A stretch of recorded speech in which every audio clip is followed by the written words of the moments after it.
Assalamualaikum warahmatullahi wabarakatuh. Apa kabar anak-anak hebat semua? Semoga kalian tetap sehat ya, dan semoga kalian tetap semangat belajar di rumah. Nah, hari ini kita sudah memasuki bab yang baru. Ayo, ada yang tahu nggak hari ini kita akan belajar bab berapa? Tapi sebelum mulai, yuk kita baca doa belajarnya dulu. Diawali dengan basmalah ya. Yuk kita mulai. Bismillahirrahmanirrahim. Rabbi zidni ilma warzuqni fahma. Ya Allah, tambahkanlah ilmuku dan beri aku kefahaman yang baik. Amin. Hari ini kita sudah memasuki lesson 4 atau bab 4. Judulnya adalah Let's Play Basketball. Nah, ada yang tahu nggak basketball itu apa sih? Ayo, basketball adalah bola basket. Nah, dalam bab ini kita membahas tentang dua materi. Yang pertama adalah let's dan yang kedua adalah could. Ayo, ada yang masih ingat nggak? Di bab sebelumnya kita juga sudah loh mempelajari tentang could. Ada yang masih ingat penggunaan could untuk apa? Ayo, nanti kita ulas lagi ya penggunaan could. Nah, sekarang kita masuk ke materi yang pertama yaitu let's. Kira-kira let's itu apa ya? Nah, materi yang pertama adalah tentang let's. Let's adalah singkatan dari let us. Let us atau let's artinya adalah ayo atau mari. Nah, kata let's ini digunakan untuk ajakan. Tapi ingat, kalau mau mengajak temannya harus ajakan yang baik ya. Contohnya, ayo kita pergi ke masjid. Atau ayo kita belajar kelompok. Nah, dalam bahasa Inggris kita menggunakan kata let's. Nah, sekarang kita lihat strukturnya seperti apa sih? Strukturnya sangat mudah. Untuk let's hanya diikuti dengan verb one atau verb satu. Verb adalah kata kerja. Nah, kalau misalkan setelah kata kerjanya ditambahkan tempat atau nama-nama buku atau yang lainnya boleh nggak sih? Tentu boleh. Jadi, pada dasarnya hanya let's dan verb satu dan bisa diikuti dengan komplement atau tambahan-tambahan lainnya. Nah, sekarang kita masuk ke contohnya. Ada apa saja ya contohnya? Yuk kita lihat contoh dari penggunaan let's. Nah, kita masuk ke contohnya. Yang pertama, let's go to the canteen. Ayo ke kantin. Atau ayo pergi ke kantin. Nah, di sini kata let's diikuti dengan verb one, yaitu go atau pergi. Nah, jadi kalimat yang pertama, di contoh yang pertama ini ada kata let's, ada kata go sebagai verb one, dan to the canteen sebagai komplement atau penambahnya. Kita lihat yang kedua. Contohnya apa tuh? Ada yang bisa bacanya nggak? Let's play together. Artinya, ayo bermain bersama. Mana kata kerjanya? Ada yang tahu? Play, benar. Jadi kata let's diikuti dengan verb one-nya yaitu play yang artinya adalah bermain. Dan ditambahkan dengan kata together artinya bersama-sama atau bersama. Sekarang kita masuk contoh yang ketiga. Let's do our task. Artinya ayo kerjakan tugas kita.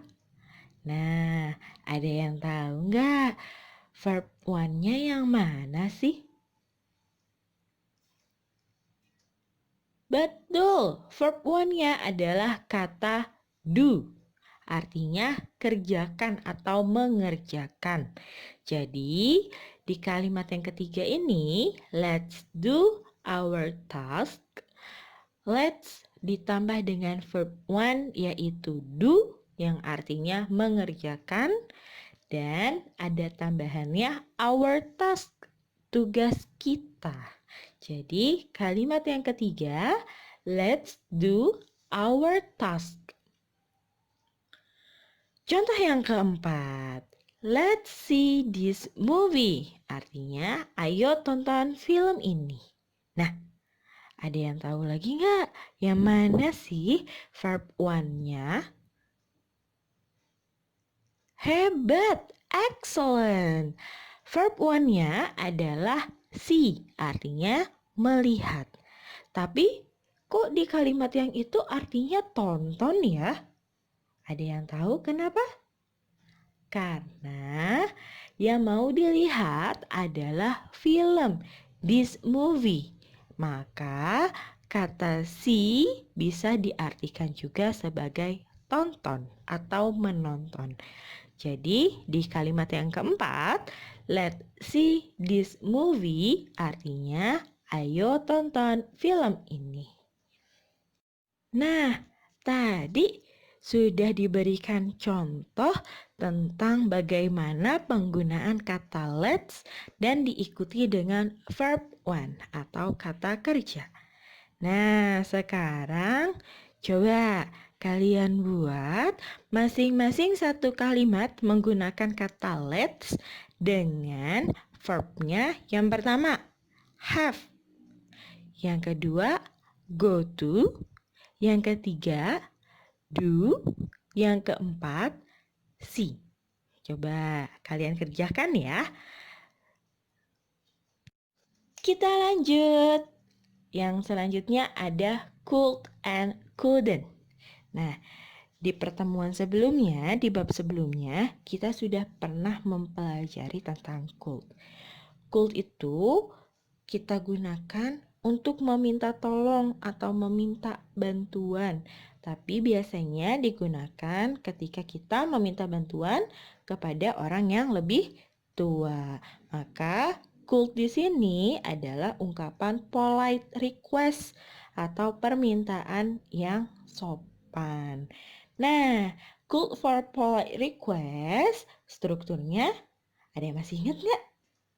Kata could ditambahkan dengan subjek, lalu diikuti dengan verb one, dan diakhiri dengan question mark atau tanda tanya. Kenapa? Karena dalam bentuk polite request atau permintaan yang sopan ini, penggunaan could dalam bentuk pertanyaan atau sebuah kalimat tanya. Nah, kalau ada pertanyaan, maka ada jawabannya. Jawabannya bisa dua, yaitu jawaban yang positif dan jawaban yang negatif. Kalau jawaban positif, bisa bermacam-macam. Contohnya, okay, can, could, of course.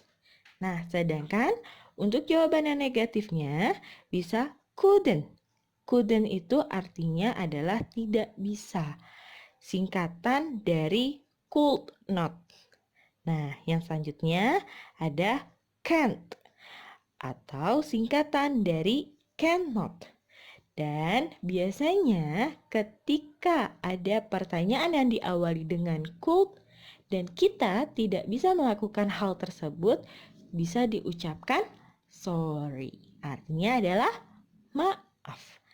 Nah, selain untuk polite request, kira-kira ada lagi nggak ya penggunaan yang lain? Tapi sebelum kita lanjut ke penggunaan yang lain, kita lihat dulu contoh untuk polite request. Sekarang kita masuk ke contohnya. Nah, yang pertama, could you dance? Bisakah kamu menari? Kalau jawabannya bisa atau ya, maka Yes, I could. Artinya, ya, saya bisa. Kalau jawabannya negatif atau tidak bisa, maka no, I couldn't.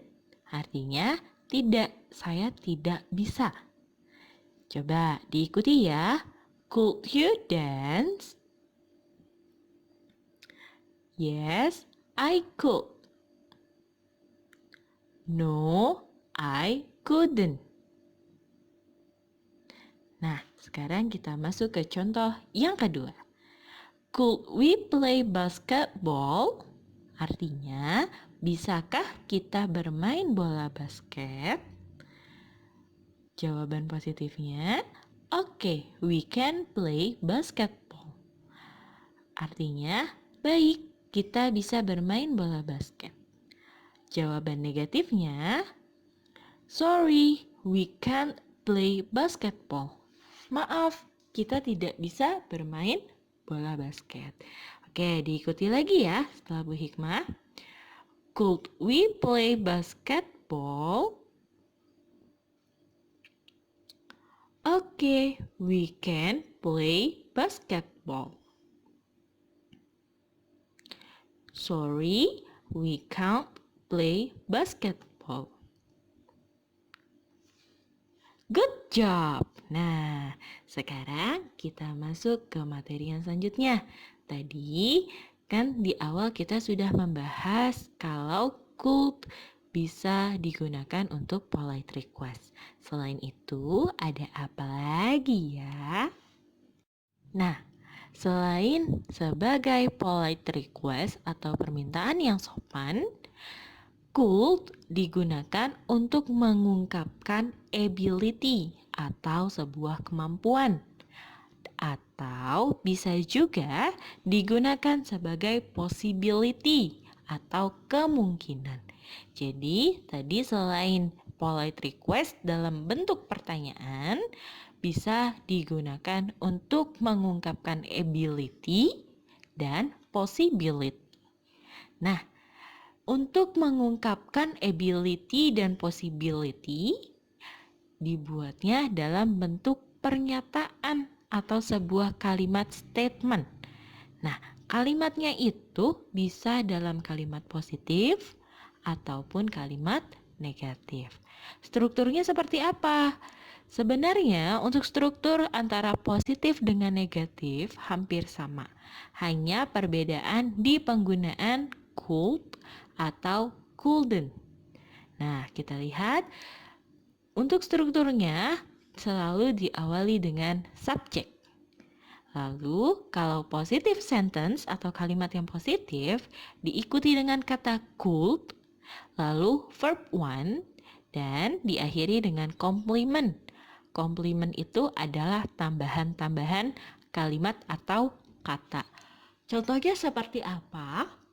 Contohnya misalkan nama tempat, merek, atau nama teman, atau yang lainnya. Nah, kalau negative sentence, strukturnya subject, couldn't, verb one, complement. Jadi perbedaannya hanya di penggunaan could dan couldn't. Kalau positif, subject, could, verb one, complement. Untuk negatif, subject, couldn't, verb one, complement. Sekarang kita lanjut bagaimana contoh dari penggunaan positive sentence dan negative sentence untuk mengungkapkan ability and possibility. Oke, sekarang kita masuk ke contoh dari penggunaan could dan couldn't untuk ability dan possibility. Yang pertama, I could turn the lamp on. Saya bisa menyalakan lampunya. I sebagai subjek diikuti dengan kata could, lalu turn. Turn itu adalah verb one. The lamp adalah complement. Nah, jadi di sini I could turn the lamp on. Saya bisa menyalakan lampunya. Nah, yang kedua, she couldn't sing a song. Dia perempuan tidak bisa bernyanyi satu lagu. Nah, kenapa sih dia terus dilanjutkan dengan dalam kurung perempuan? Karena subjeknya adalah she. She artinya perempuan. She couldn't sing a song. Dia perempuan tidak bisa bernyanyi satu lagu. Nah, ada perbedaan dari contoh yang pertama dengan contoh yang kedua. Perbedaannya apa? Bentuk contoh yang pertama adalah bentuk kalimat positif. Kenapa? Karena menggunakan kata could. Sedangkan contoh yang nomor 2 adalah bentuk kalimat negatif karena menggunakan kata couldn't. Oke, kita lanjut contoh yang ketiga ya. Mia and Rooney couldn't play with us. Artinya, Mia dan Rooney tidak dapat bermain dengan kami. Nah, subjeknya siapa? Subjeknya adalah Mia and Rooney. Nah, kalau ada dua nama atau lebih, subjeknya bisa kita ganti menjadi they. Karena di sini nggak ada kata I-nya, cuma nama Mia and Rooney. Jadi penggantinya adalah they. Mia and Rooney, subject, couldn't play, verb 1, with us, complement. Jadi, Mia and Rooney couldn't play with us. Contoh yang keempat, yang terakhir nih. Charlie and I could go to the movie. Oke, saya dan Charlie dapat pergi ke bioskop. Subjeknya yang mana? Betul, Charlie and I.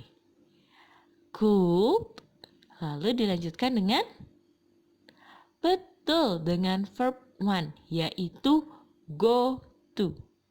Lalu the movie itu adalah complement. Saya dan Charlie dapat pergi ke bioskop. Charlie and I could go to the movie. Untuk yang ketiga, contoh kalimatnya positif atau negatif? Betul, contoh dari negatif sentence atau kalimat negatif karena menggunakan kata couldn't. Dan yang nomor 4 adalah bentuk kalimat hebat, positif karena menggunakan kata could. Oke. Nah, jadi ini penggunaan untuk could dan couldn't. Yang pertama, digunakan untuk polite request. Yang selanjutnya ada untuk mengungkapkan ability dan mengungkapkan possibility. Nah, tadi sudah dijelaskan bagaimana penggunaan could dan couldn't. Dan sudah diberikan contoh juga. Sekarang giliran kalian yang mencoba. Buatlah masing-masing 2 kalimat menggunakan kata could dan couldn't. Coba dibuat ya kalimatnya. Alhamdulillah, materi kita untuk hari ini sudah selesai. Nah, coba nanti kalian diingat-ingat lagi materinya, dipelajari lagi tentang penggunaan let's dan penggunaan could dan couldn't. Dan jangan lupa kalian kerjakan tugas yang tadi diberikan. Nah, apa yuk tugasnya tadi? Kalau belum tercatat di bukunya, coba kalian putar lagi dari awal terus sampai dengan akhir, dengarkan lagi baik-baik. Tadi tugasnya apa ya? Sudah disebutkan tadi di dalam video ini. Oke, tugasnya seperti biasa, jangan lupa ditulis di buku, lalu difoto dan kirimkan langsung ke Bu Hikmah. Oke, untuk pelajaran hari ini cukup sekian. Terima kasih anak-anak hebat semua sudah menonton video ini sampai dengan habis. Semoga apa yang Ibu ajarkan untuk kalian hari ini bisa menambah wawasan kalian dalam pelajaran bahasa Inggris. Dan jika kalian mau lancar untuk bicara bahasa Inggris, coba dipraktikkan penggunaan bahasa Inggrisnya bisa dengan orang tua, atau dengan kakak, atau dengan saudara-saudara kalian. Oke, terima kasih anak-anak hebat untuk hari ini. Ibu akhiri untuk materi hari ini. Terima kasih. Wassalamualaikum warahmatullahi wabarakatuh.